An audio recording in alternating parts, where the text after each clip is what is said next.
భరించింది అని కూడా ఈ సందర్భంగా గర్వంగా కూడా చెప్తా ఉన్నా. చంద్రబాబు నాయుడు గారి ప్రభుత్వం ప్రతి అడుగులోనూ కూడా మోసం మోసం మోసం అనే పదాలే వినిపిస్తాయి. సూపర్ 6, సూపర్ 7 హామీలు ఏ మాదిరిగా చంద్రబాబు నాయుడు గారు మోసాలతో అడుగులు ముందుకు వేశాడో, ఎన్నికలప్పుడు బాండ్లు ప్రతి ఇంటికి పంపిణీ చేసి ఏ మాదిరిగా ప్రజలను చంద్రబాబు నాయుడు గారు మోసం చేశాడో, అదే మాదిరిగా ఆక్వా రైతులను కూడా చంద్రబాబు నాయుడు గారు ఇదే మాదిరిగానే మోసం చేస్తూ వచ్చాడు.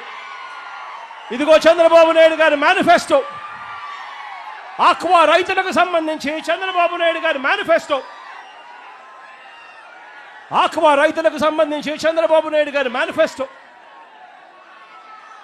చంద్రబాబు నాయుడు గారు చెప్పాడు, అవసరమైన జిల్లాలలో 5,000 టన్నుల కోల్డ్ స్టోరేజ్ అన్నాడు.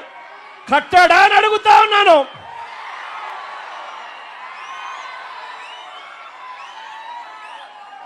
జోన్తో సంబంధం లేకుండా జోన్ వెలుపల ఉన్న చెరువులకు కరెంట్ సబ్సిడీ ఇస్తానని హామీ ఇచ్చాడు. మరి ఇచ్చాడా అని అడుగుతా ఉన్నాను చంద్రబాబు నాయుడు గారు. ట్రాన్స్ఫార్మర్ ధరలు తగ్గిస్తానన్నాడు, తగ్గించాడా అని అడుగుతా ఉన్నాను.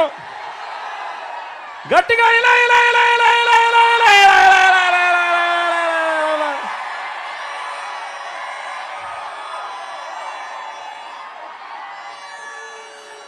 ఏరియేటర్లకు సబ్సిడీ ఇస్తానన్నాడు, ఇచ్చాడా అని అడుగుతా ఉన్నాను. ఇలా ఇలా ఇలా ఇలా ఇలా